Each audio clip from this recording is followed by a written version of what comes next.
Hello मित्रों, कैसे हो आप सभी। मैं सुंदर एक बार फिर से आप सभी का स्वागत करता हूं एनजीसीएसटी क्लासेज में। दोस्तों, आज के इस वीडियो लेक्चर में हम सीखने वाले हैं गुणनखंड करना। और अपने पास जो दिया गया है बहुपद, या फिर आप इसे कह सकते हैं द्विघात बहुपद या द्विघात समीकरण कह सकते हैं। ठीक है, जीरो हो जाता है तो समीकरण बन जाता है, वैसे ये बहुपद है। वैसे इसके जो कक्षा 8 है उसमें व्यंजकों के गुणनखंड कीजिए, ऐसा सवाल है। ठीक है ना। तो इसके हमें गुणनखंड करने हैं। गुणनखंड के बारे में पूरी तरीके से हम चर्चा करेंगे। कुछ यहाँ पे स्पेशल शर्तें हैं। पहले तो जो ये जिसके पावर नहीं होती, ये तो पावर वाला है। जिसके पावर नहीं होती, मानी m का जो गुणांक है उसके दो टुकड़े करने। m का गुणांक हो, x का गुणांक हो, a का गुणांक हो, b का भी, कुछ भी हो सकता है यहाँ, लेकिन उस पर पावर नहीं होनी चाहिए। तो उसके उसके हमें टुकड़े करने होंगे। ठीक है ना। m के गुणांक वाले के हमें टुकड़े करने हैं। दो टुकड़े करने हैं, एक यहाँ आने वाला, एक यहाँ। इनकी शर्तें क्या है? इनकी पहली शर्त है कि भाई ये जो दो टुकड़े आएंगे, उन दोनों टुकड़ों को यदि मैं गुणा करूं तो इन दोनों टुकड़ों के बराबर, माने इन दोनों के गुणा के बराबर आना चाहिए। इन दोनों के गुणा के बराबर क्या होना चाहिए? आना चाहिए। मतलब माइनस का तो 32 और प्लस का m स्क्वायर के बराबर उन दोनों को, इन टुकड़ों को यदि मैं गुणा करूं तब इतना आना चाहिए। दूसरी कंडीशन क्या है? यदि उन टुकड़ों को मैं या तो जोड़ूं या फिर घटाऊं तो मुझे मिलना चाहिए -14। -14 m मिलना चाहिए। ये इसकी स्पेशल कंडीशंस है। ठीक है, ये होना चाहिए। अब सोचें ऐसा कुछ टुकड़ा निकालना, देखो यहाँ से निकल जाते हैं वो टुकड़े।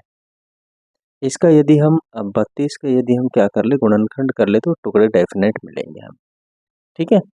अब हम तो यहाँ 2 का भाग दे रहे हैं, है ना। तो 2 का भाग देंगे,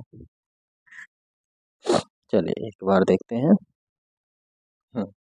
2 का भाग देंगे तो 16, और और 2 का भाग देने की जरूरत नहीं। अब देखो अपने पास क्या हो गया, 16 और ये हो गया, ये तो 16 आ गया और ये एक टुकड़ा, तो 2 टुकड़े हो गए। एक तो 16 वाला और एक ही है।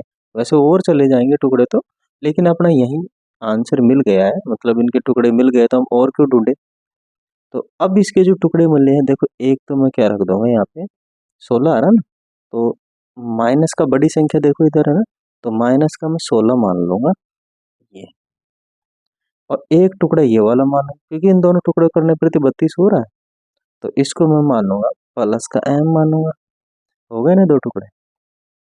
इन दोनों को गुणा करने पर मानी 32 माइनस हो गए तो माइनस आ जाएगा, माइनस प्लस गुणा करेंगे तो माइनस आएगा ही ना। m को m से गुणा करेंगे तो m स्क्वायर आ जाएगा। हाँ, जोड़ने पर देखो 16 में से 2 गया तो माइनस का 14 में आ जाएगा, है नहीं। बस, अब हो गया अपना काम। अब तो कुछ नहीं करना है। अब तो बस हमें क्या करना है कि इस 14m की जगह पे इन दोनों को फिट करना है। तो m स्क्वायर प्लस में 2m माइनस का 16m, और ये रख देंगे माइनस का 32। अब एक कॉमन तो इसमें से निकालेंगे, एक इसमें से निकाल लेंगे। ठीक है, तो यहाँ से देखो इधर भी m है, इधर भी m है, तो एक m हमने बाहर ले लिया, तो यहाँ बचेगा एक m। यहाँ बाहर हो चुका है तो कितना बचेगा, केवल 2। यहाँ हम माइनस बाहर ले लेंगे, माइनस तो लेंगे ही लेंगे, और साथ में 16 और ले लेंगे बाहर। तो इधर इधर तो 16 बाहर आ गया तो m बचेगा, और इसके दो टुकड़े करो, 2 गुना 16 तो 32 होगा ना, तो ये 16 बाहर आ गया तो प्लस का 2 बचेगा। देखो प्लस क्यों हुआ, क्योंकि माइनस माइनस दोनों को मैंने कॉमन निकाल लिया, और 16 को भी मैंने कॉमन निकाल लिया, इसीलिए प्लस का हो गया। अब देखो जरा m+2 और m+2 जो है, यह बीच में माइनस का चिन्ह है, इसीलिए ये आ जाएगा कॉमन m+2। ठीक है, और इधर हो जाएगा m-16।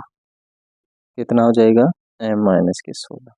एक तो ये m और माइनस का 16, और ये m कॉमन आ ही गया था, तो ये हो गए मेरे भाई इसके गुणनखंड है। मैं आशा कर सकता हूँ कि आप सभी को ये गुणनखंड करना आ गया होगा। वीडियो अच्छा लगा तो वीडियो को लाइक शेयर एंड सब्सक्राइब जरूर करें। फिर मिलेंगे कल अगले वाले वीडियो, तब तक के लिए लेते हैं आप सभी से अलविदा। धन्यवाद, थैंक यू, जय हिंद।